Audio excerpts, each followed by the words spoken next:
And we're live. Hello, everybody, and welcome back to Live Reality Games. And we are back with our continued coverage of Survivor Angelica 2022. My name is Parker, and as always, I'm here with Nathan. Nathan, what's going on? I'm great. I think the season has really picked up even since yesterday. I've really enjoyed 3 through 5 specifically. I agree. I think we have some great episodes to cover. The season, I think, is even better than it already was. But I would be remiss if I didn't introduce our two guests we have joining us. So first, we have a new contestant. To my knowledge, for this season, we have Ashley. Ashley, how you doing? I'm good. Thank you so much for having me. I'm excited to be here. And joining us, I think this is a long time coming, considering she was on the season last time Nathan and I podcast. She's back with us again. Here we have Alyssa. Alyssa, how you doing? Good. Thanks for having me on. So excited. I think to jumpstart things here, I think I've had a question for you, Alyssa. Are you cursed in some way? Because this is 2 years in a row, we have seen your tribe go to so many tribal councils, like right off the jump.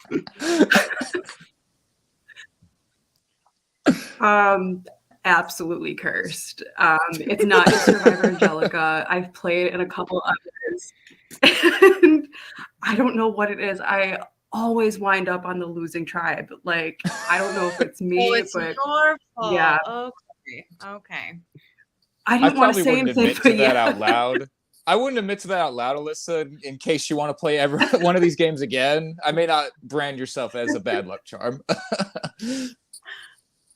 Yeah. So if I ever play in the future, if anyone sees me on their tribe, they better be prepared. Do you know the rule, like, if something happens enough times, it will eventually become funny? Because what kills me is that you had, like, tribe swaps, and you still ended up on tribes that kept losing.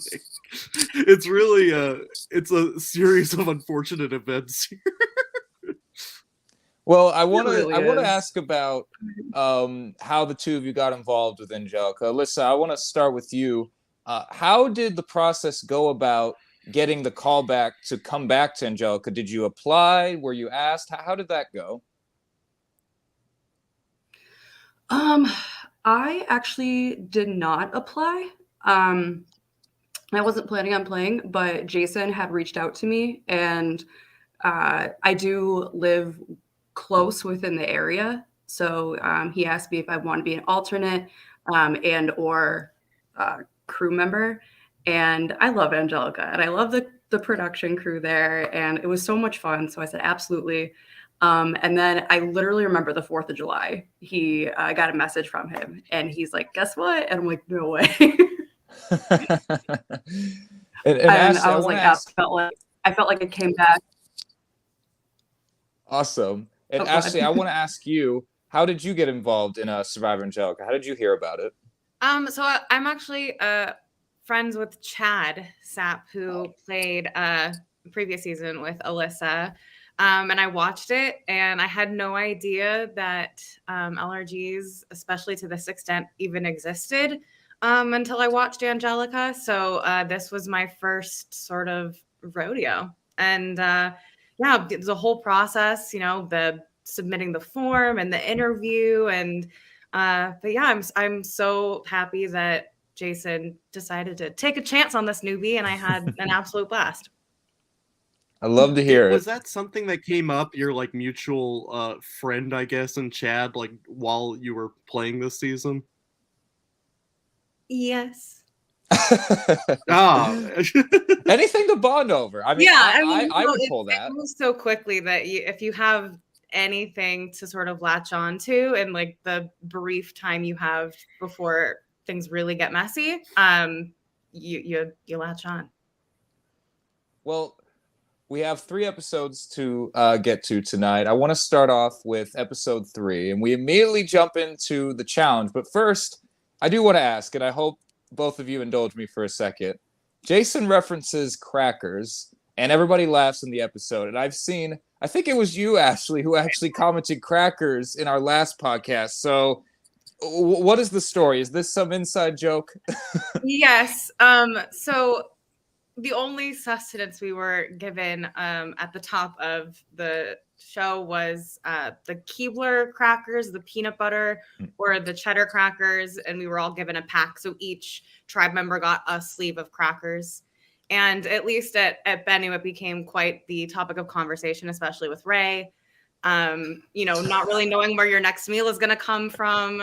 Do I eat the crackers now? How far can I go? Should I have a cracker? There was a huge debate in our cabin on the peanut butter versus the cheese. So it just came up quite a bit. When you have nothing better to do and you've not eaten, you're going to talk about crackers.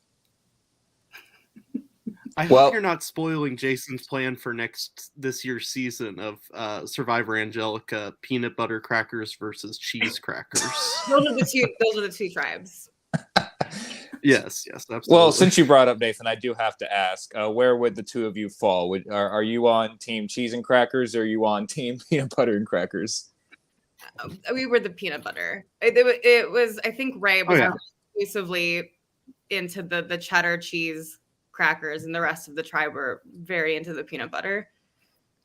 So that's why you guys voted him out. Okay, that didn't make the episode, but now I'm glad we have the answer now. That was the real reason. We just didn't want to get into it.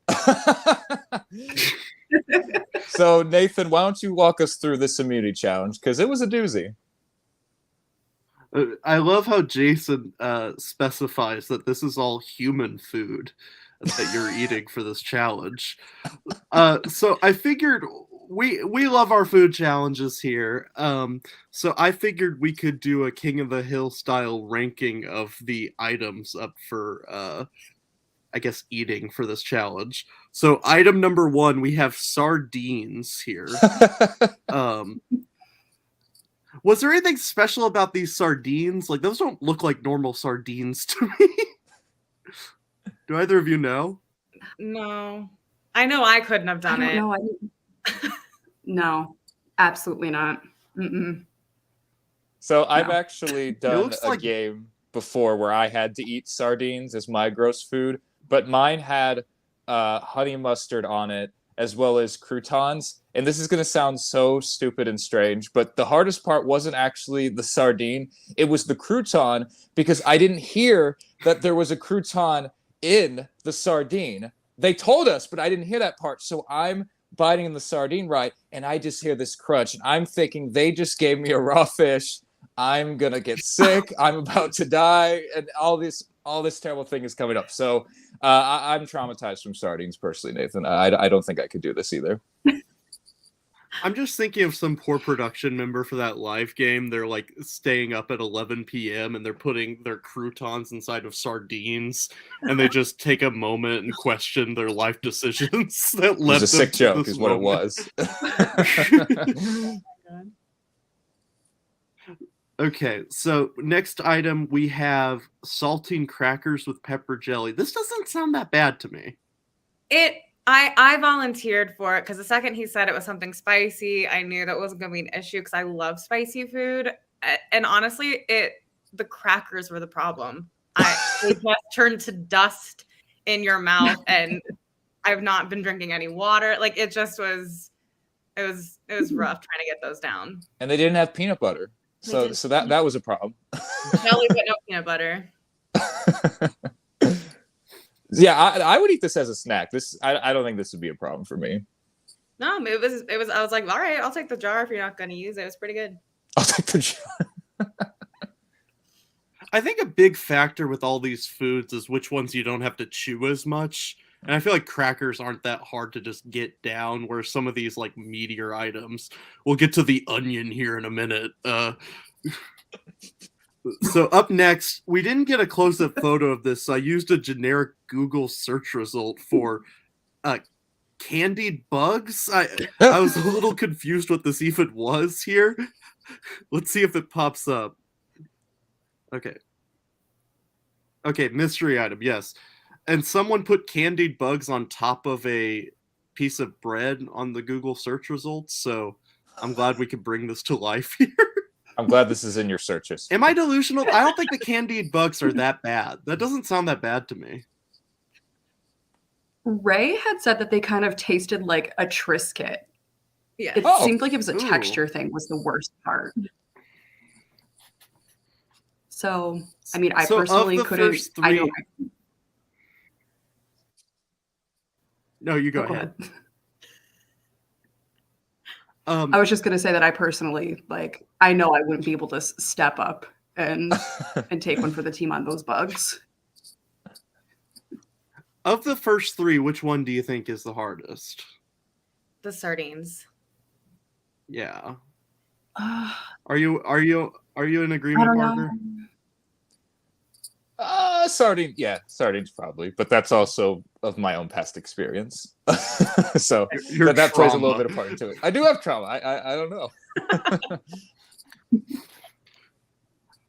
Item number 4 is my favorite title for an item here. It simply reads Giant Pickle.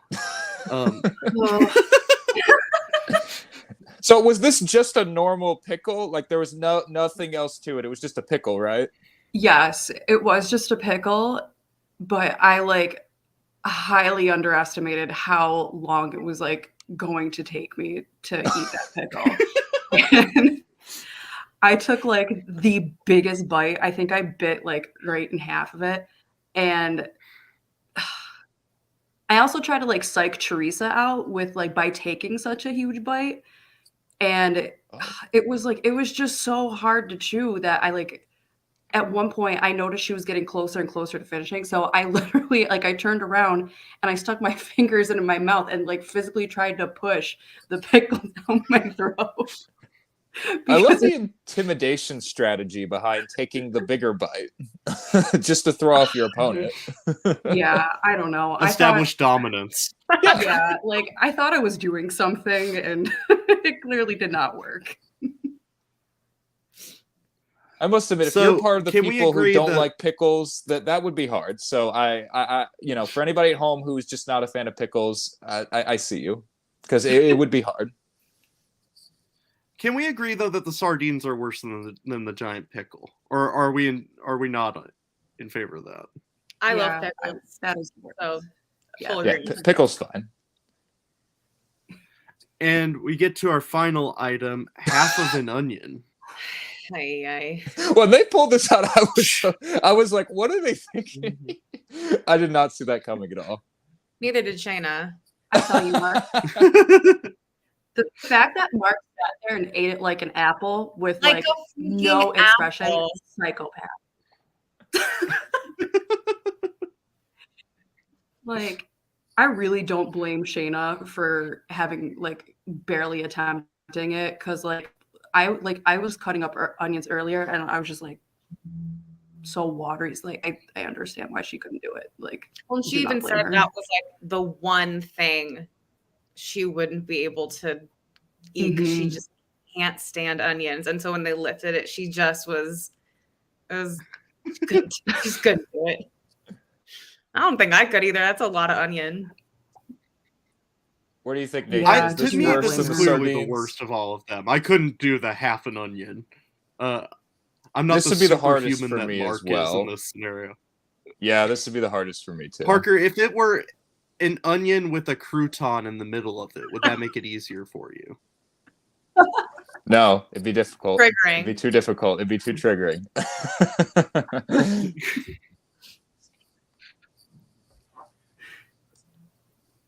So, any further thoughts on this challenge? I think Alyssa and I mentioned it later that it wasn't quite like it was more like a speed eating contest versus the weirdest thing was the bugs. But if you're a survivor, so you had to have seen bugs coming at some point. But yeah, it was really just more of a who can eat it the fastest. And clearly we are not speed eaters over at Bennu. Actually, one thing I meant to ask earlier and I forgot to, and I apologize. How familiar are you with CBS Survivor? Very. Okay. So that you're a fan of the show. You just didn't know that these games put on by fans were a thing. Yeah. Okay. Was this a challenge you wanted to do, or were you hoping to not have to do it?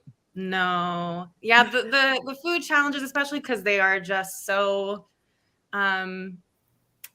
special on the show. It definitely, when we walked out and they said it was going to be an eating challenge, it definitely made me a little nervous. And I'm not a picky eater, but man, some of those things they have to try and get down. I don't think I could do it. Alyssa, where do you stand on the gross food eating challenge? Were you excited or were you dreading it? Once I found out it was a food eating challenge, I was obviously dreading it. I've done one before in Brooklyn South, and I had to eat. The worst thing I had to eat was a Century duck egg, which I took one bite and like immediately started gagging. I think the choices that we had for this challenge were a lot less offensive than ones I've seen before. Once I took one for the team and did the bugs, I was like, okay, how much worse can this get?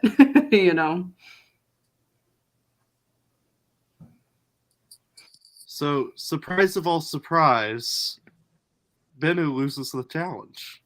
Who saw that coming? Going back to try.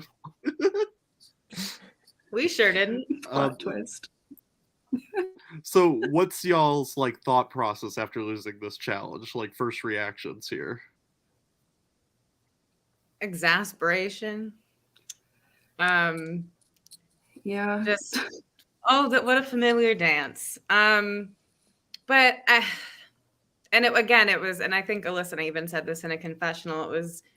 It wasn't even that there was anybody to really blame to be able to sort of pin the loss on. It just was we all got our butts whipped. Yeah. And like for me going back, I felt like this was like the first time I was actually like kind of in a panic mode, because the first two votes, like Chaz literally said that, he would go, and then there was the Christy situation. And then this was the first time where we are just like, crap, like we actually have to like this isn't going to be like the easy vote. But at the same time, I was a little excited because we finally got to strategize.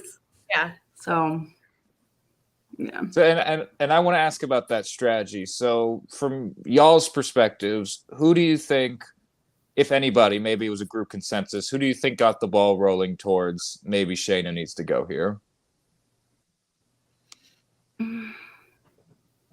Was it I'm trying to me? remember. It was so long ago. I do like remember. I do remember trying to go to sleep the night before, and just you can't. I mean, I live in New York City, so just being in the middle of nowhere, the lack of sound was startling.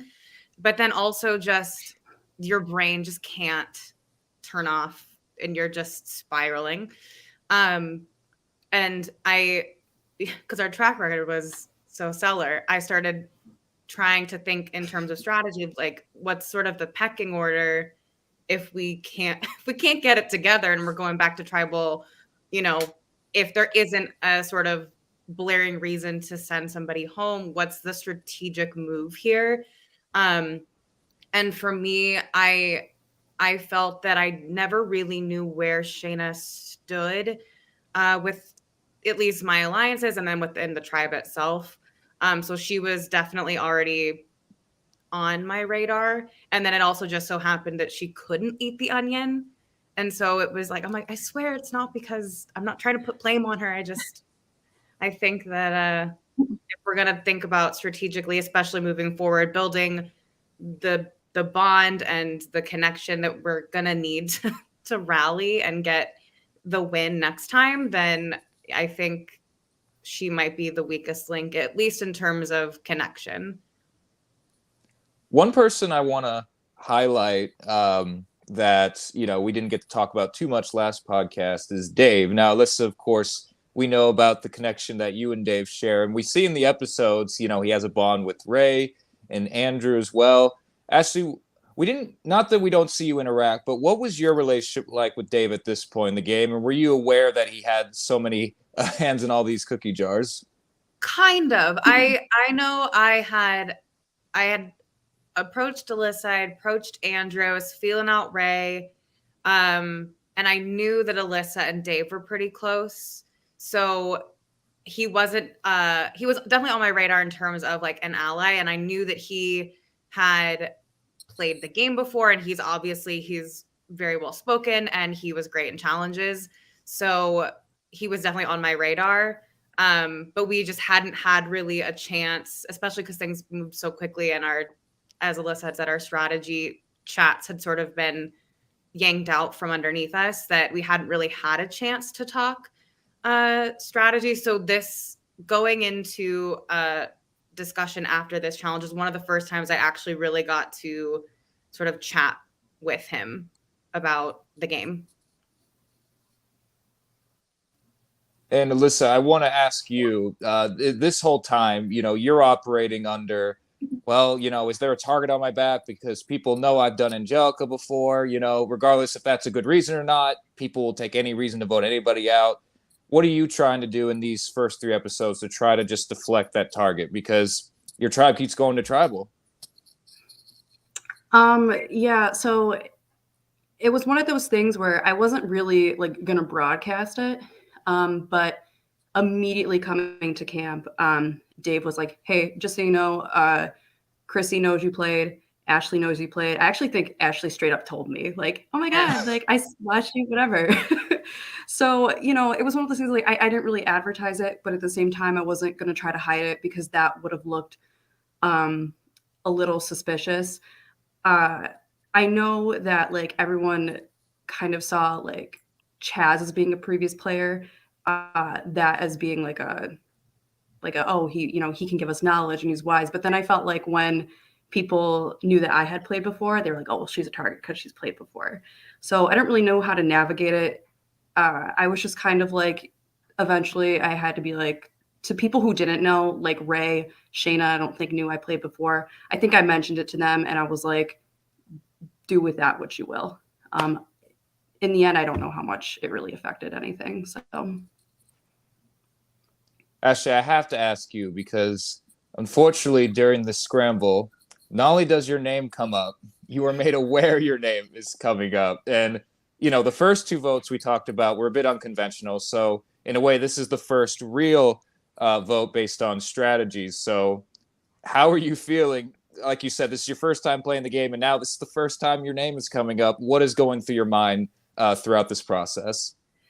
Well, so my strategy approaching this game was to try and fly under the radar.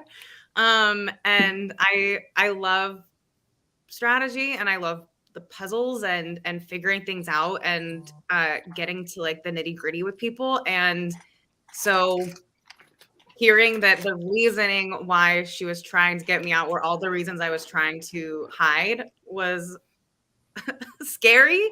But in that moment, it was sort of like the ultimate test, at least for me, of, okay, over the last, like, the previous evening and this morning, I've been building these connections and these relationships, and I've been building these partnerships with different people and like testing the waters. And either everything they're saying to me is correct, and I know that moving forward after this tribal council, I can trust that they have my back and that they're being truthful with me, or I was played the fool.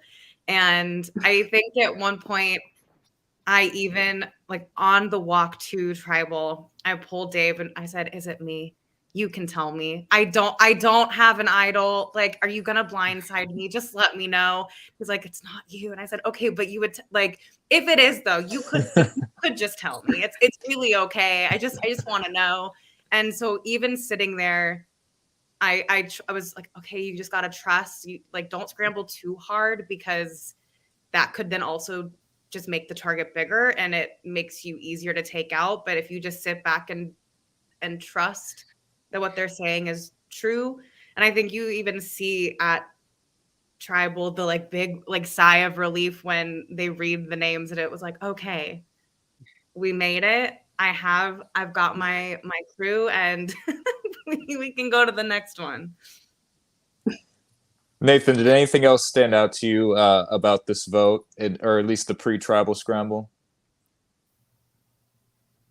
One thing would be interested to hear from you all is we get a sense of like, oh, let's keep the tribe united and like individual relationship with different people.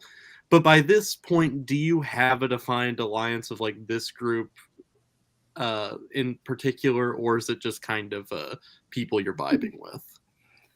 I definitely think, what was it? There was like a good 5 of us, me, Dave, Ashley, Andrew, and Ray.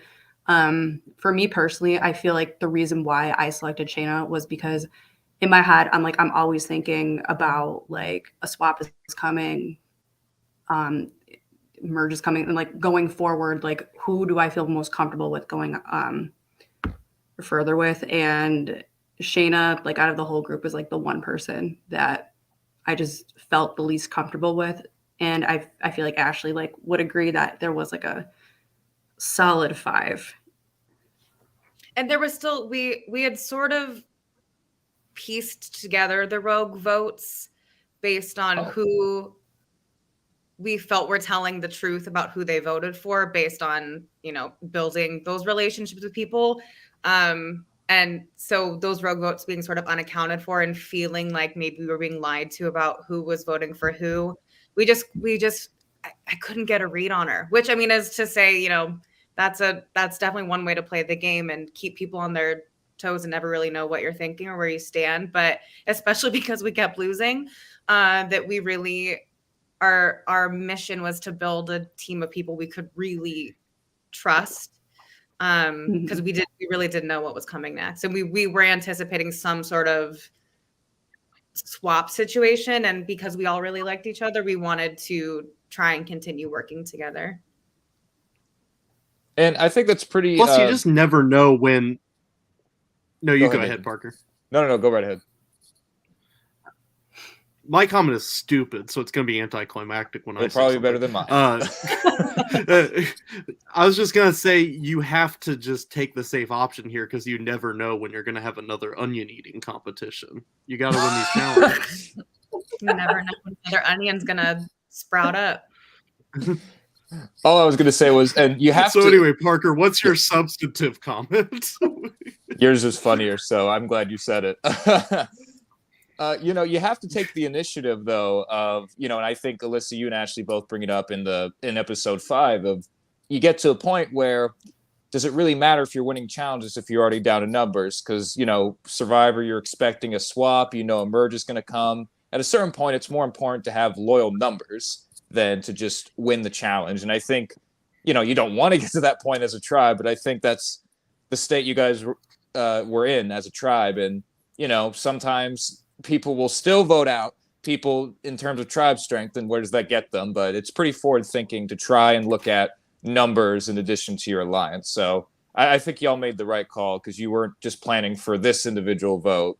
You're planning for what's to come, knowing you'll be down in numbers. So I thought that was probably the smart move there. Oh, yeah. Well, and we get to Tribal Council, and first, I have to say, because, and I've heard this throughout the first 2 episodes, maybe, but I definitely noticed at the 3rd episode, when did the Bennu Bears become a thing? Like, who coined that term? So, because it kind of like, go ahead, Alyssa. Well, I was just gonna say, like, Bennu Bears kind of sounds like Bad News Bears a little bit, and you know, yeah, challenges. That's kind of how it started. And I think no, it's funny. I just wanted to give the credit to whoever came up with it, because you know that's pretty clever. Yeah, I think when we walked up, the cabins all have different names, and the cabin we were sleeping in was called Bear. Okay. So it just sort of, and then, you know, because we were trying to, like, we're tough. You can't beat us. And so we started getting spicy because we had nothing else to be, you know. Listen. I mean, and that's the strategy you took when you took a bigger bite of that pickle than your opponent. I mean, the Bears are all about intimidating their foes, aren't they? Yeah, even if it doesn't work. You can't beat them, intimidate them, you know. Absolutely. Same with the pickle. Yeah, exactly. Yeah. Was there anything from the Tribal Council, Ashley or Alyssa, that you guys felt like was missing, or did they cover that pretty well? I don't know. I feel like it was covered pretty well. Yeah, I think that one was pretty straightforward. It was me or her. So well, we end up getting to the vote, and it's not you, but it does end up being Shayna, unfortunately. And one thing we like to do on these podcasts is talk about the people when they're voted off. And Ashley and Alyssa, what was y'all's experience out there like with Shayna? I honestly really liked Shayna. I felt terrible voting her out. But like I said, I feel like out of everyone, and like Ashley said, she was very hard to read. I didn't really know where she was at and forward. I don't know. I could see her just like not being totally loyal to us, but I did feel bad about that because she did seem pretty blindsided.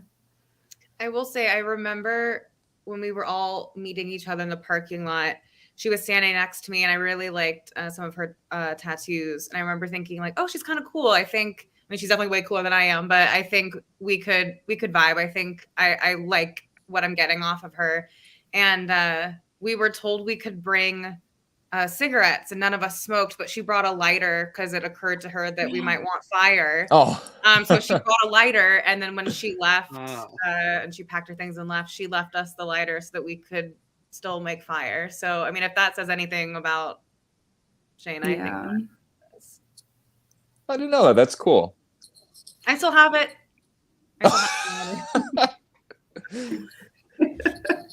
Took it as a little souvenir. Yeah. We all take souvenirs from games. I know I did when I played. Well, Nathan, we wrap up episode 3, and we do get our second Marvel post-credit scene where we learn that these 3, Chaz, Chrissy, and Shayna, are going to be doing a bow back challenge. Yes, very exciting. Did y'all have any idea this was going on as you were playing? Not a clue. Nope.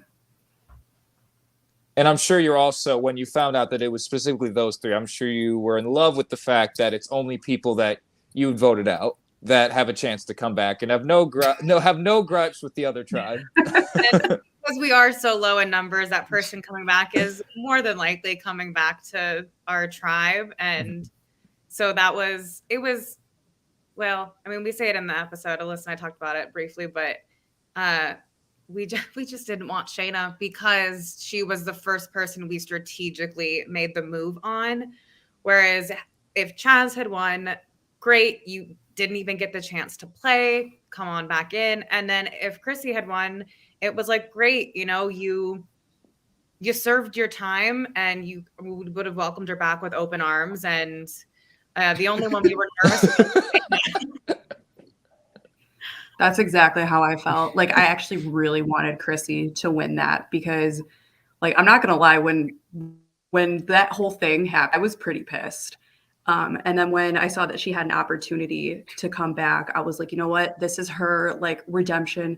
She can come back, whatever. And, like, any anger I had towards it would have been totally gone because she literally, like, fought her way back in. So, no, I feel the exact same way. This challenge was actually one that, I will say I'm normally somewhat critical. Go ahead, David. Parker, you and I are lagging. I'm sorry about this. No, that's my bad. I'm sorry. I keep interrupting you or something. Go ahead. Normally, I'm like critical of these challenges where you bring people back or something after they've been voted out. But I feel like we're in a unique spot here where a lot of these people played for like 30 minutes and then were voted out. So in this case, I feel like it makes more sense to give some of these people another shot. So I felt like it was more appropriate in this context. What do you think? No, I agree. And, like I said, it's hard in these, very quick game. There's not a lot of time. Some people travel really far to not get to play too much. So I don't have a problem with that, with coming back. It's part of the experience. People paid money to play. I thought it was an appropriate use of a battle back. What I was going to say earlier was, Nathan, you and I actually got to talk about this challenge last season. It wasn't a battle back, but it was, and we talked about where we would go if we were in this challenge. I want to ask Ashley and Alyssa, where would you if this was a team challenge, let's say, and you were just placing yourself in these roles, building the stick pole to get the key, moving the ball through the chicken wire, and trying to bounce the ball on the paddle, where would you guys like to see yourselves be in that challenge? So believe it or not, this season we did this challenge last season, as you guys said, and I actually sat out of the challenge because I thought that like any of the three, I was too nervous. And then our tribe had lost, and I actually got voted out after that. I don't know though, like of the three, like I guess like maybe God, I don't even know. Like I said, I sat out of this challenge. So I don't even know if I have an answer for you. I would probably do the balancing. I have itty bitty fingers, so like trying to get that ball through that chicken wire was not going to be it for me. And I'm very short, so I don't have great reach. So I feel like if you had someone who's taller who could build the sticks to get the key, that's probably a better scenario. But I've got pretty good balance, so I think I would, if I had to choose. Sitting out was not an option. I would probably choose the paddle balls. Nathan, where did you land up in this challenge? I think you said you didn't want to do chicken wire, if I remember correctly. Well, I have like the opposite problem of the small fingers. My fingers are like gigantic, so I don't even know if I physically could do the chicken wire. I guess I'd have to do the stick because I mean I have like Tourette's over here, so like balancing the thing is literally the worst possible thing for me. Like, okay, sit still. Great prompt there. So I feel like I have to do the stick tying that together, I guess. Yeah, when Naomi recommends the season theme of Survivor Big Fingers versus Small Fingers. Thank you, Naomi. See? Thank you. Yeah, we're getting all the themes here tonight.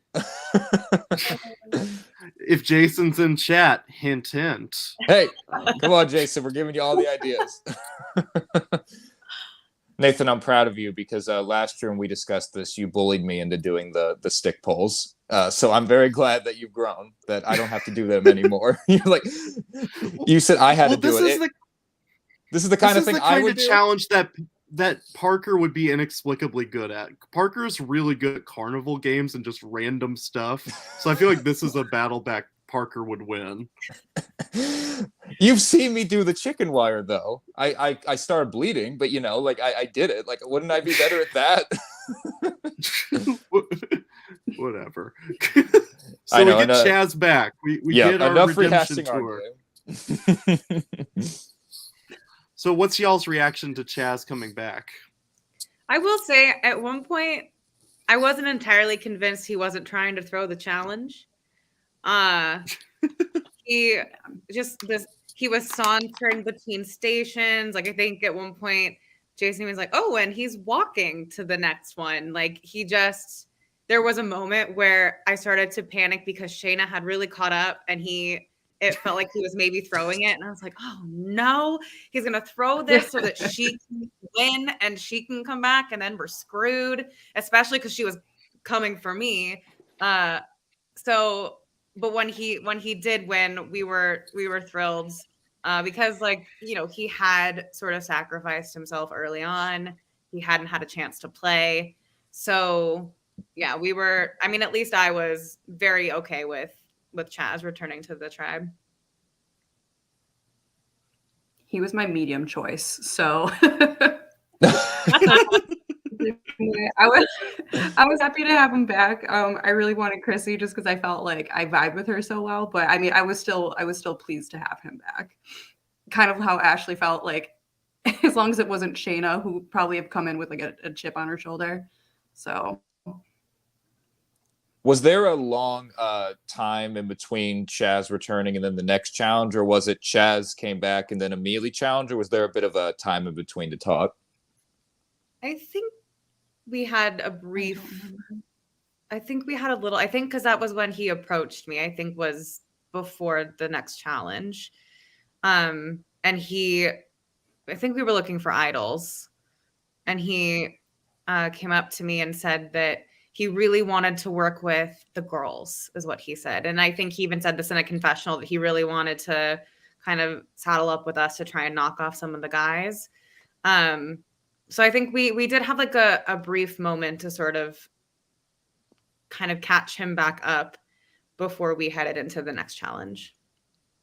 I want to ask, because in addition to this tribe struggling in challenges, it seems this tribe is struggling with idols. So obviously, no spoilers for future episodes, but can I just ask from both of your individual perspectives at this moment in time, by episode 4, did you think the idol had been found and someone was lying about it, or did you truly think it was still out there and nobody had it?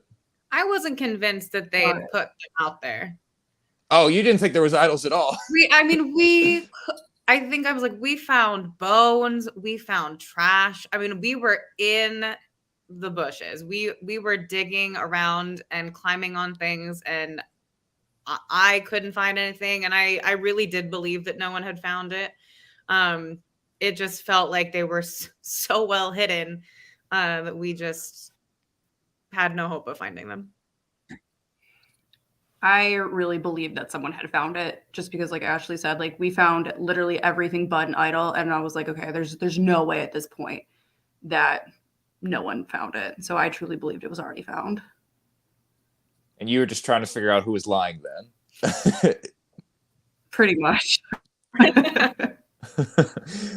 So obviously we get to a fun challenge, immunity challenge. Now, I don't think this is going to shock anybody. I was not exactly a dodgeball expert back in middle school and high school. I know, very shocking. So I want to ask the panel, what was everybody's past experience like in dodgeball? Fear. I liked it whenever we played. We actually didn't play dodgeball. We called it Star Wars in gym class. That's more fun. Yeah, we had like lightsabers, and like if someone was out, you got to like hit them with the lever and they were back in. Like, I don't know. Like I had fun with it. Where did you go to school? It's way more fun than my dodgeball in middle school. I don't know. New York. That's New York. Oh, wait, you're in New York too. Never mind. I did explicitly tell the tribe when we were sort of strategizing, because one person's job was to be the ball runner, essentially.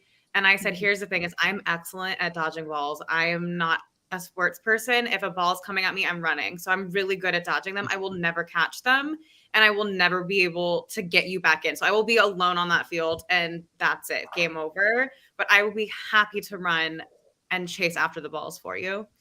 And that's what ended up happening, which was the correct move, clearly. It didn't seem to be that big of a course. No. So it seemed like pretty close. Like, I'm with you. I mean, I'd be afraid. Like, the other team just chucks the ball. Like, it doesn't seem like it has to go that far in order to hit me. Like, just picturing like Justin, who's 12 feet tall, just coming at no. Oh my God, the way Tori was like yeeting those balls, like it was terrifying. Yeah, I was happy to be untouchable. My favorite part of the challenge was, it was like the first or second round. I forget who threw the ball at who, but it was like, okay, survivors ready, go. And someone immediately grabs the ball and just chucks it at the other tribe. And the first person to get hit, like, falls down and falls out of frame. It looks so cartoonish. Our team came ready to play. I mean, just watch. I remember when we were there, how aggressive it was, and then watching it back. I mean, our team took no prisoners. Ray came throwing those balls, and it was beautiful. Who would you guys give a MVP to Ray in this challenge?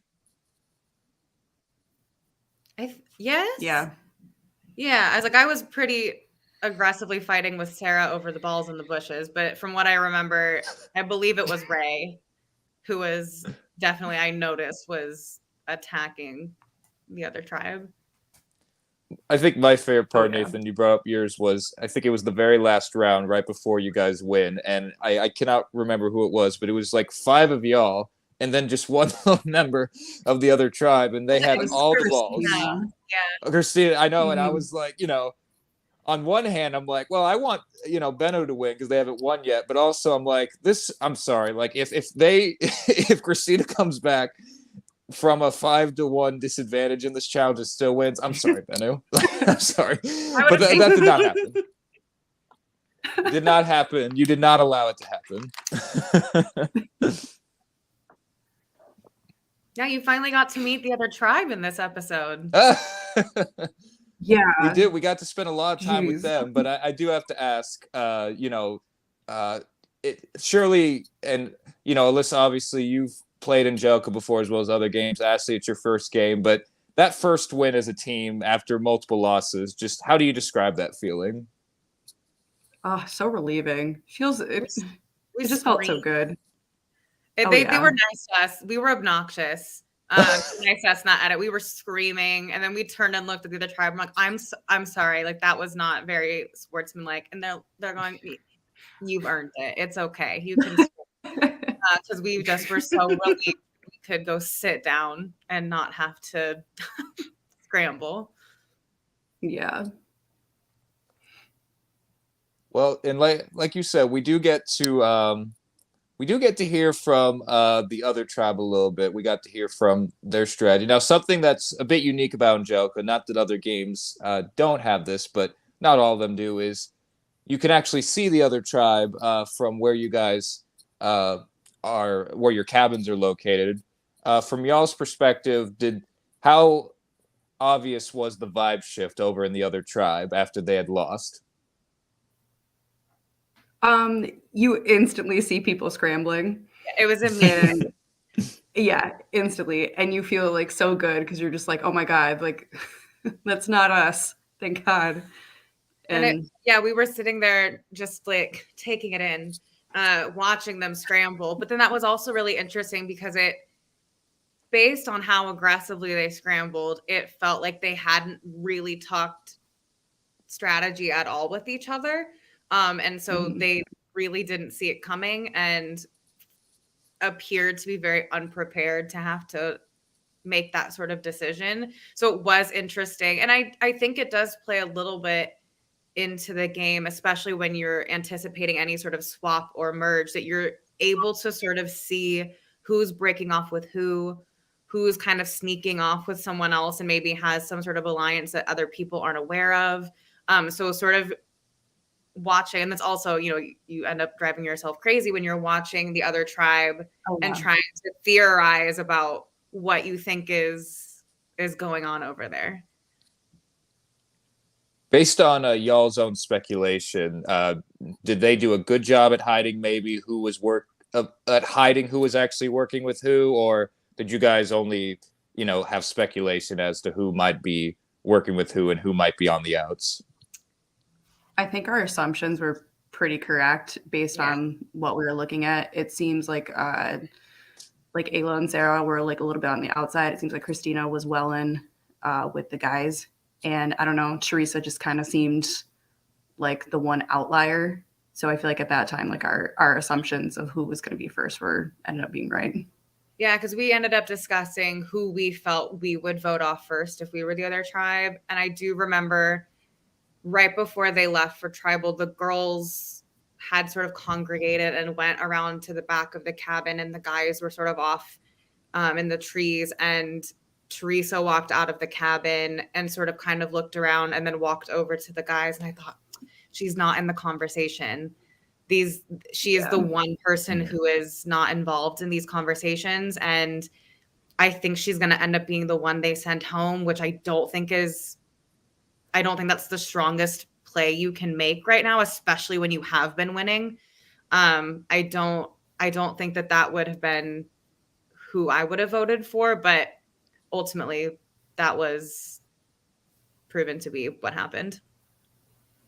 And Alyssa, you guys both bring up a good point of sometimes, it's hard if you're in the Teresa position because, you want to hope that everything's going well. The people you talk to are telling you the truth. But if there are conversations happening without you, at what point in your brain goes off like, oh, are they talking strategy?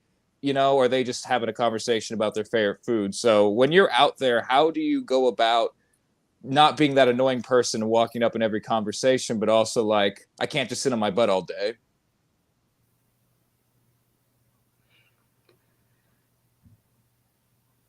I guess for me is like, it's always good to go in with like a little, like, I think it's like totally normal to be like at like somewhat paranoid, but then at the end of the day, you kind of need to like trust the conversations that you've had with people.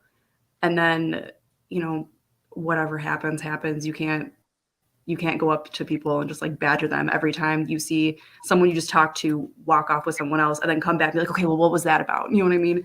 You just kind of have to trust your alliances, and whatever happens. And I feel like our tribe, at least because I can't speak for the other tribe, but we were also pretty respectful of the conversations that were happening, especially when it was pre-tribal scramble, when we would be breaking off. If someone approached you, it was like, is it cool if I hop in this conversation?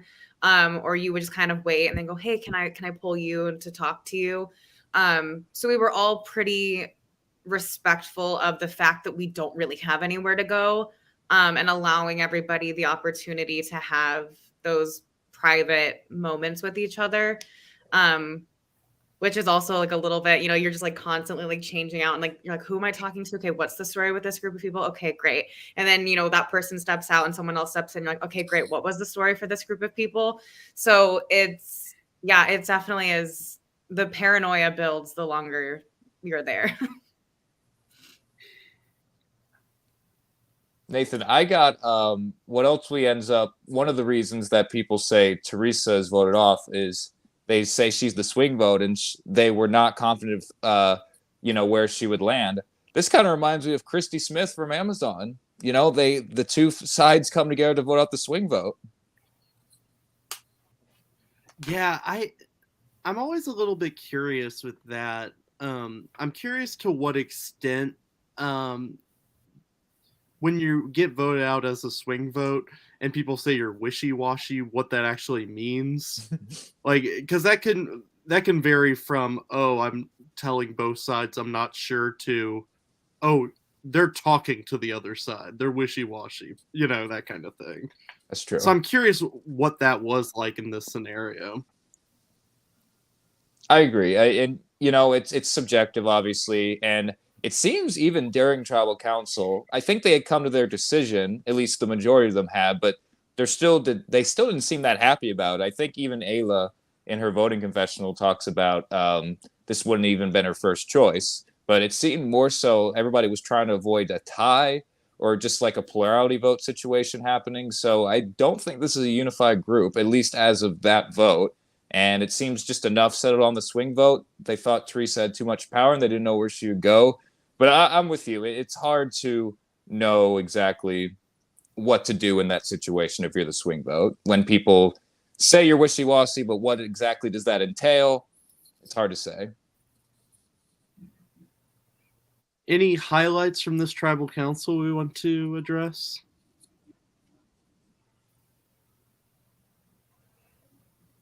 I guess I was shocked at how unanimous it was, because this tribe was dominating in challenges. So I did expect them to be a little bit more united. And then also the sort of shock on people's faces when it went that way was pretty telling, which now just in hindsight sort of reiterated what we kind of suspected in terms of alliances across the road. Proved themselves to be they were structured pretty early on in their game, I think. I want to ask Ashley and Alyssa, both of you. There's a theory going around, I guess in the last few seasons of Real Survivor, that the tribes that lose more often in the beginning actually end up being tighter than the alliances or the tribes that rarely go to tribal council. Not that you should want to go to tribal, but they've been through more situations. They've been voting together. They have more evidence of proof. Hey, we voted together than the majority tribe. Do you guys subscribe to that theory? Because it seems even after the end of episode 5 that y'all are pretty united for the most part, whereas we still don't have enough information on the other tribe to see if they're united. Trauma bonding. No, I agree with that. Like because not only like you're losing together and like whatever, you have to strategize together, but you also have to vote together, and then that's where like your loyalties are actually tested. Whereas like if you keep winning, you know, you can talk all day long about how much like I trust this other person, but if you're not going to tribal and you're not like, how would you actually know that? So no, I agree with that. Yeah. And Nathan, I cannot tell if this was just Tori playing it up, but it seems, at least the episode watches think Tori was blindsided by this vote. He ends up voting for, what was it? He ends up voting for Sarah, and then his face as Teresa was voted out didn't seem like he knew what was going on. Did you get that impression, Nathan? The voting confessionals became unintentionally funny at a certain point because like 3 or 4 people said, I'm just voting this way because I'm afraid of a tie. I'm just voting this way because I'm afraid of a tie. And everyone seems to be under the impression that a different like vote is happening versus what's actually going on. And then you just read the votes and it's incredibly straightforward. They didn't communicate. That goes back to what we're happening. You know, it doesn't seem like they're super united, at least in terms of the vote. They have their alliances, but you're right. I wonder with each individual thought who they thought the tie was supposed to be between, because I think if you asked them at the time, it might have been 2 different names each time. Well, I know so we say goodbye to Teresa. Yeah, no, you go ahead. Okay, I was just gonna say I know neither of you guys got to play with Teresa. I assume you guys at least interacted with her some, either before the game, after the game, and you're getting to watch the episodes now. What was y'all's impressions of Teresa while you guys were out there? She was a doll. She was super sweet. She was quiet, but she was super friendly. She was really sweet. And I as I said, like, she wouldn't have been the person that I would have sent home first. And I think Andrew mentioned this last episode as well, but she was just like someone that you kind of want to work with. Like, she in a similar but almost opposite way of Ray, who's got a very bold, exciting, fun personality. She still brings you in the same way. So yeah, she was just super, super sweet. I agree with that.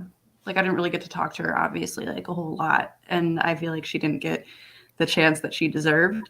But no, I was a little disappointed because I just really didn't have a chance to get to know her. I do want to bring up, we do get, it actually happens after the battle back is finished, and as well as we see what happens with Teresa, is we learn that keys are passed on after someone is out of the game. Now, no love, at least at the end of episode 5, for either of you when it comes to the keys. But was this something either of you knew was going on, that when someone gets voted off, they pass their key, or were you guys not told that this was going on? We weren't told, but go ahead, Alyssa. Oh, sorry. No, we weren't told, but there was obviously, I think we all had a feeling that these were going to be bequeathed to us at some point. I will say, because in the world of Survivor, what leaves with you, in the same way people get sent home with immunity idols. So because we didn't really have much time to chat on our walk to First Tribal, I was trying to get Chaz to slow down. And I tried asking him, have you thought about, are you thinking maybe like you would give your key to somebody since you're going home? And he seemed very evasive. And then come to find out that he had already, before he went home, given it to Shayna. And I don't entirely remember when it became apparent to us, but that became something that was revealed within alliances, where someone's like, hey, I just got a key from so-and-so. When you leave, you get to give it to somebody. So it ended up being something that we became aware of throughout the game, and definitely information that was not shared with everybody. Nathan, how do we start off episode 5? We start off with like meditation, right? Oh, right. That scene was so good. Scene. That scene was so good. At least that's what sticks in my memory. I don't know if that's actually what started off episode 5, but We just had such. What do we start off with? I have it as the challenge, but I'm very glad you brought up that scene because one thing that and this is cool as viewers, obviously we're not out there, we don't get to see things. We didn't get to see too much of Chaz's personality, and I'm sure actually you guys didn't get to as well when he got voted off for the first time. So did Chaz's personality become much more eminent when he came back into the game? Did you guys get to learn more about him? For me, he was so very hard to read. He definitely was quiet, and it was noticed that, and even now watching back him being at the cabin, he was very quiet and sort of just letting everyone around him speak. So he was definitely like just a big listener. But he definitely started showing strategy and like private conversations. It did kind of surprise me considering how sort of like cavalier he had been acting, which also sort of a little bit painted a bit of a target on his back that he could sort of fly under the radar so well. But I mean, I will say that the Bennu Bears, if we weren't winners, we were comedians. Everyone was just having a good time, and it was kind of fun because he was more quiet to see him participate in the more silly things going on.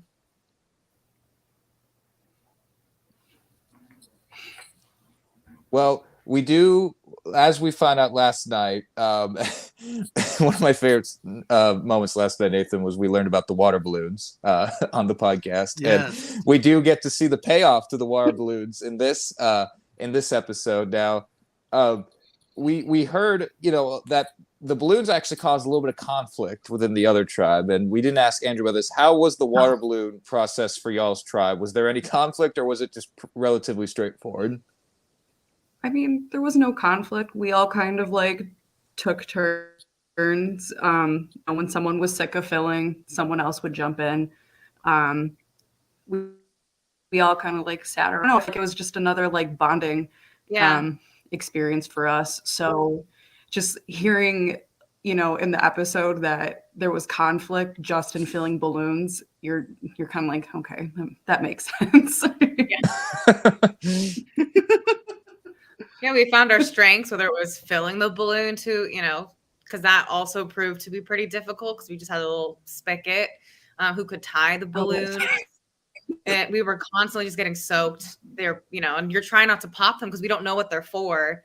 So anytime one breaks, you're like, oh my God, is that going to cost us the challenge? I will say we did anticipate some sort of toss situation. So we picked a couple balloons we were willing to let go, and we didn't want the other tribe to see us. So we went behind our cabin and we actually stood in the line and practiced like tossing balloons to each other and like finding the strategy for catching it. Because we didn't want to lose again. I get it. No, I get it. I actually wanted to ask y'all how this challenge worked. Did you just throw it at a wall basically? To pop the balloon at the end? Was that how it worked?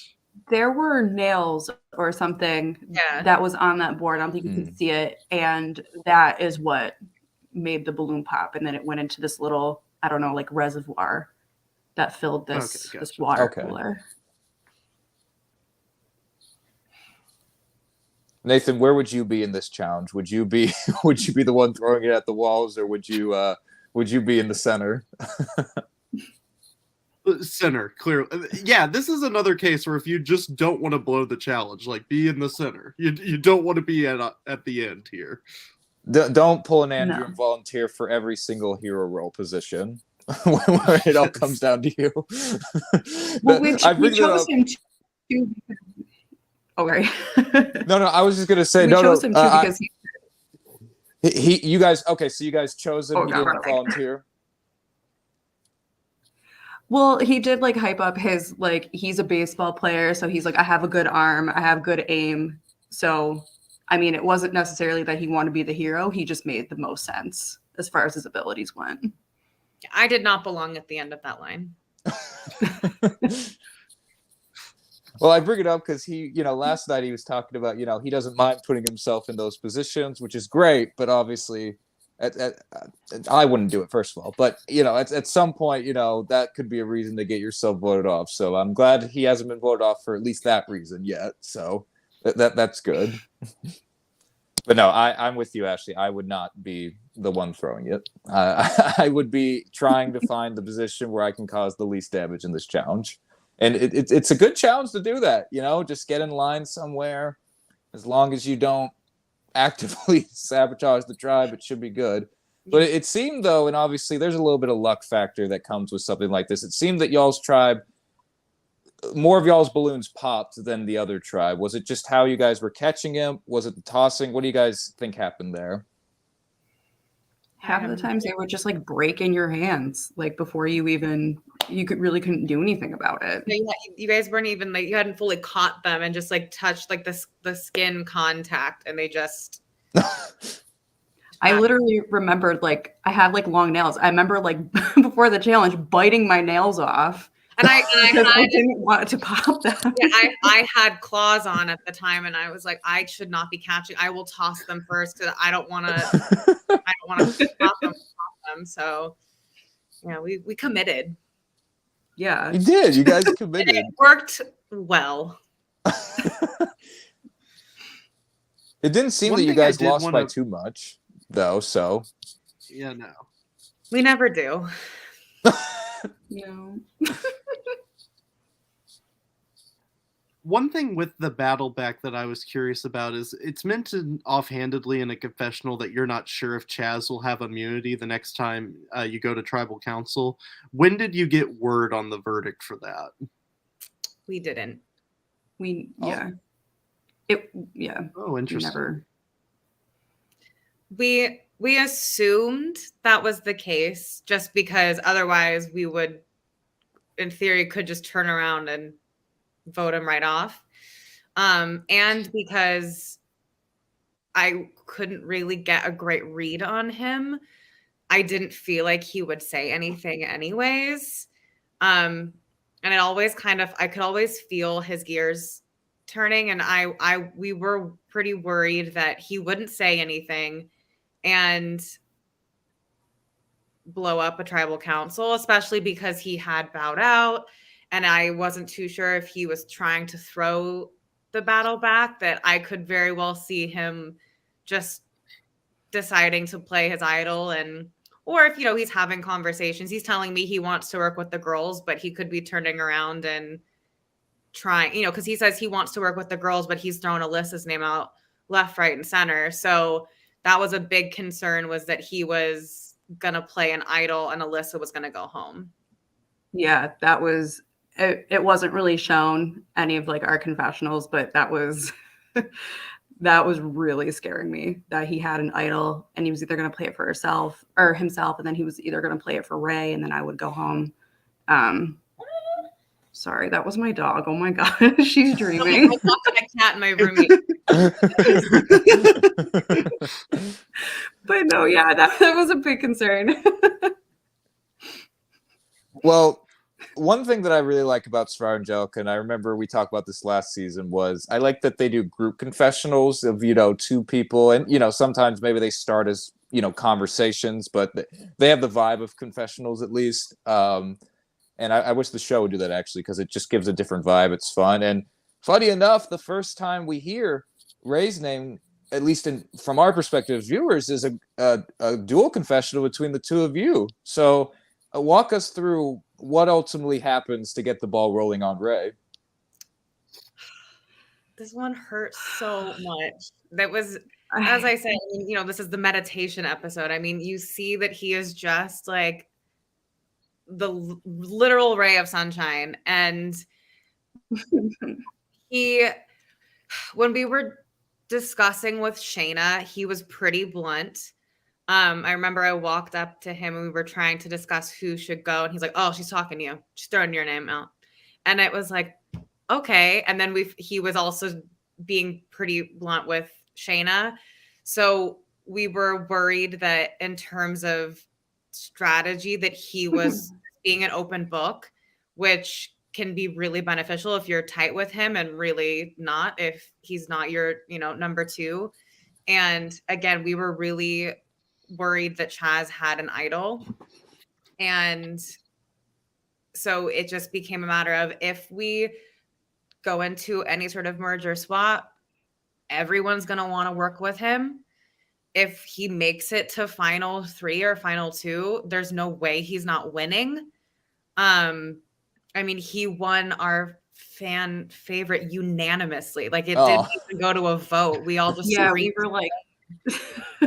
And as Jason said in the previous episode, you could hear his laugh through the forest. There was just no way if you were sitting with him that he wasn't going to win. So while we would have wanted it to be Chaz, because again, that would have been sort of an easy vote. We don't really have any alliances with him. We don't know what he's thinking. We were worried that he was going to put up a play that would send Alyssa home. The thing is with Ray too, I know I think it was either the Chaz or the Chrissy vote, like for both of those, for me, I was like, easy, done. Like there's no persuading. And Ray was kind of like, I don't know. And to me, I'm just like, what do you mean you don't know? Like, how is this not, the easy choice? And I just felt like he could have been too easily swayed, even if it was against like the people that he has been loyal to. And like pretty much everything Ashley said, like how can you not love Ray? You know that if there's going to be a swap or a merge, people are just going to flock to him immediately. And because I felt like my trust with him wasn't as like rock hard as I wanted it to be, I felt like at that point it kind of had to be Ray, which sucked. I'm glad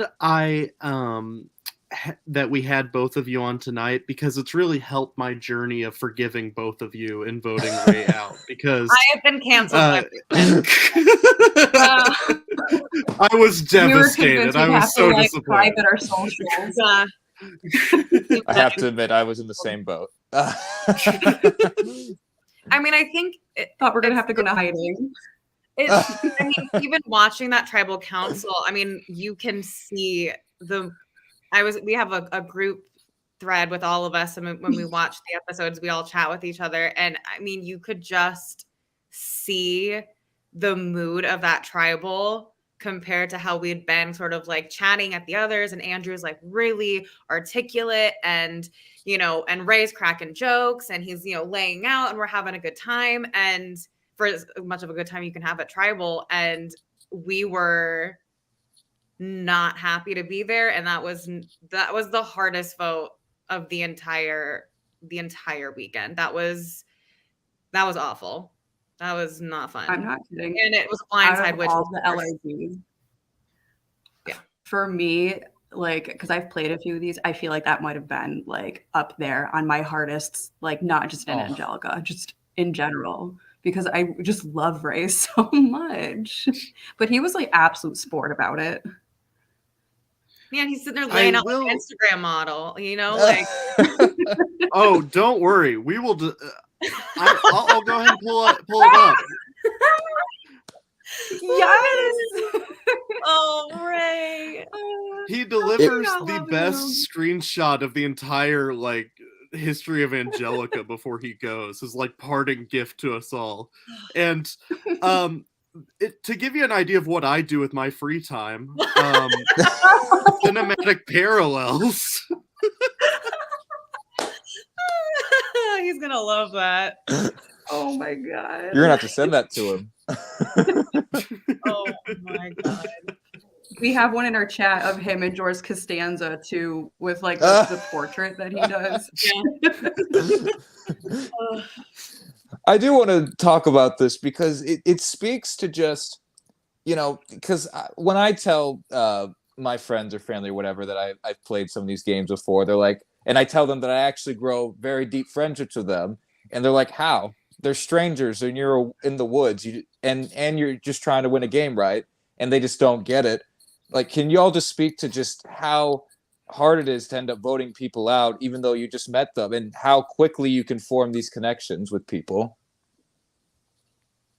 It's really one of those things that like no one will ever understand unless they do it.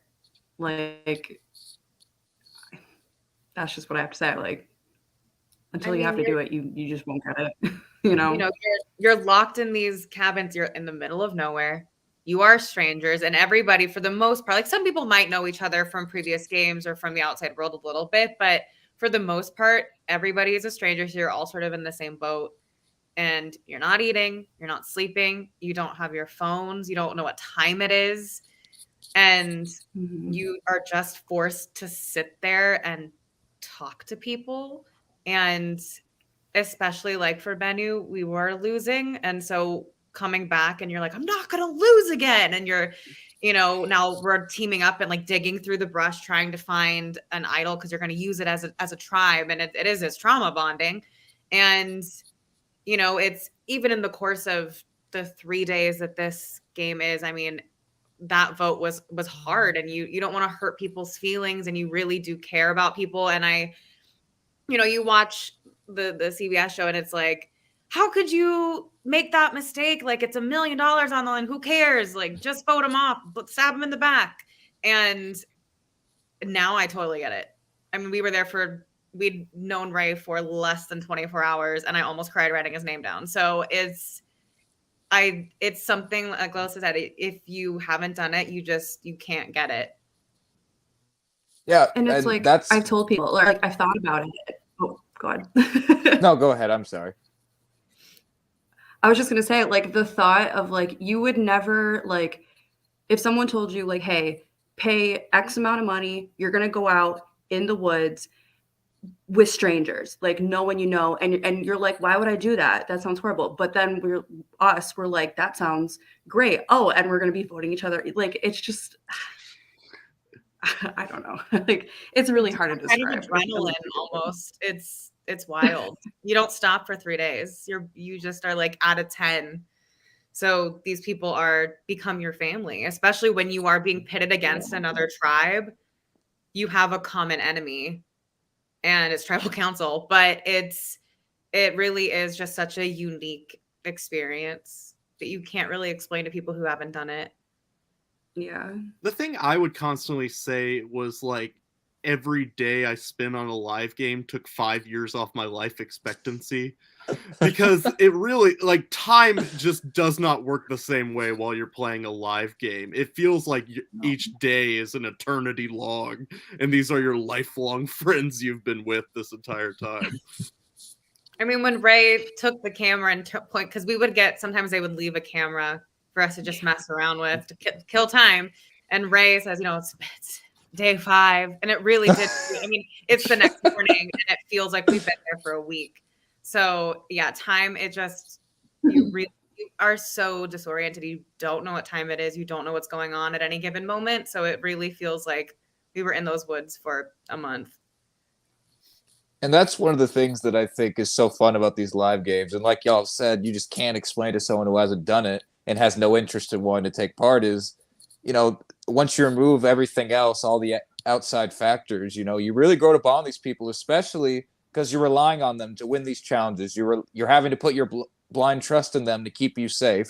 And it really is a bonding experience, which it shouldn't be. It's a game based on lying and deceit and cutthroat actions, but it's a bonding experience. Like, you can really come out of this with lifelong friends. And like, anybody at home watching who hasn't played might question, why it was so hard to make these votes for y'all. But, Nathan and I, and anybody who's played, we totally get it. Like, I'm shocked y'all held together as much as you did, given how tight you get out there. It's hard to let somebody go. even if that's the name of the game. And it only gets harder. It only gets harder. Yeah. As you get less and less people.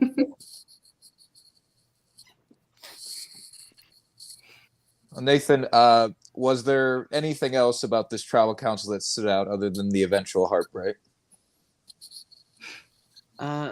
Not particularly. I tried to work through my tears and get through the tribal council. I mean, it brought us this like devastating loss, but it also brought us the greatest screenshot in live game history. So I feel like it's perfectly balanced in that way. So we could have it equal out here. We're still paying for it. I mean, the other tribe constantly in our group was like, I would never vote Ray off. I would die before I vote Ray. And my friends to me, so get harassed.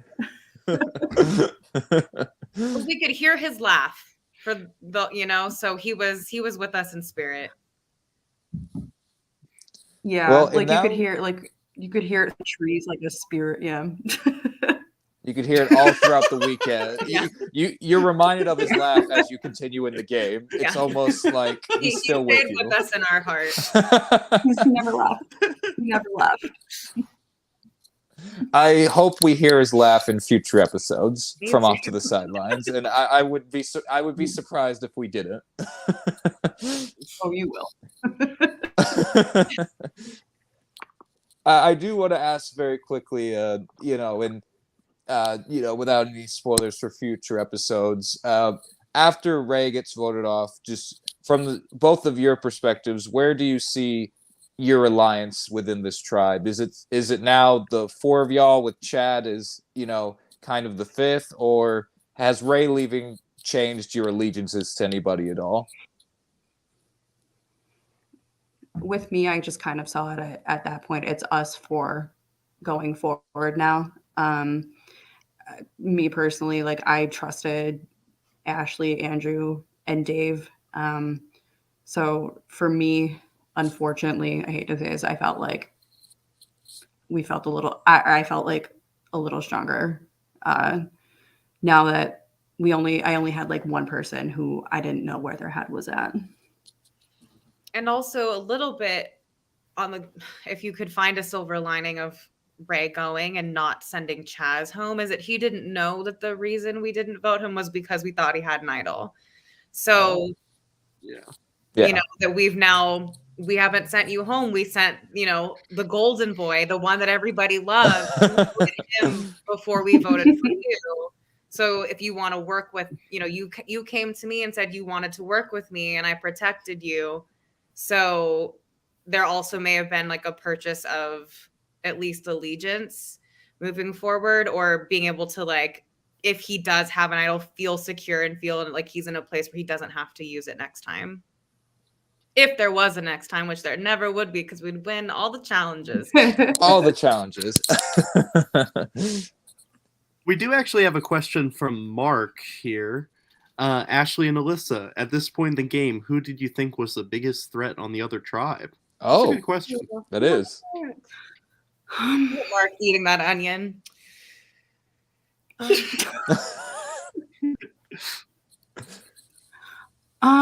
I don't know. Just for me, just kind of like talking and like getting to know them, like before we had got divvied up.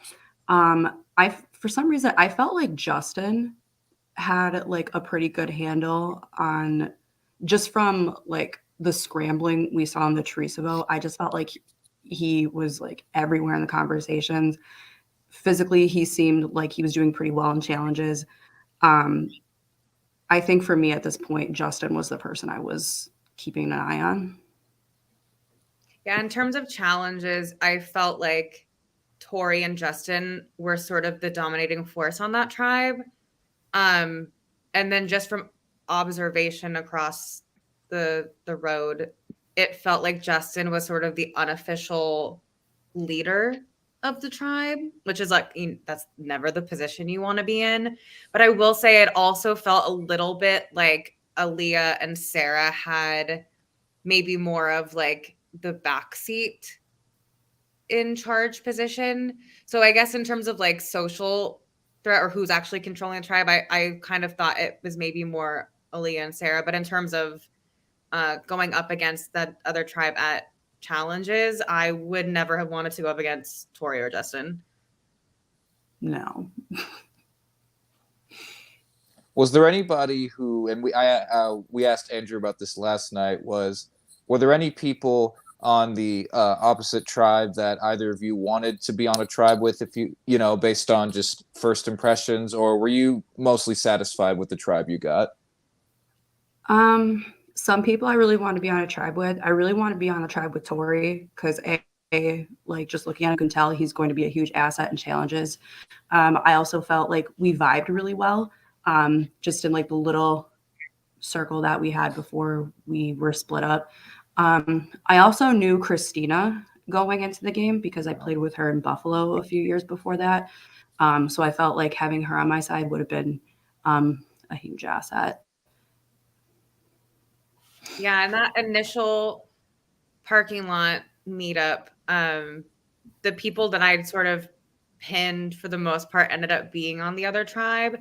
But I did recognize Alyssa, and she was also on my short list. So when I was like, okay, at least like there's one person, like even before we get this game started, that I would want to work with. Okay, cool. Like I have at least her on this tribe. But yeah, it was, you know, and you're watching the tribe, so you're like, oh no. All right. Okay, now I gotta regroup. And then the people, you know, I also felt like Justin and Tori were people I could have worked well with. And then to see them dominate so aggressively in these challenges was like, man, like I really wish I was working with them instead of against them, because they're just keeping us down. Nathan, did you have anything else you wanted to ask about any of these episodes? Honestly, I think we've covered it pretty well. You all cleared up a lot of things. It was great talking with y'all. It's fun to, you know, get to talk about what happens off camera. Yeah. And I feel like I've watched so many episodes of this podcast last season that I was like, oh my God, I finally get to talk to these two. No, I want to thank you both again for joining us. It was a lot of fun, and thank you for just providing your insight into what you're thinking out there and some behind the scenes things. And I want to thank all of you guys for watching, for all those who tuned in. We should be back next week when the next episode releases.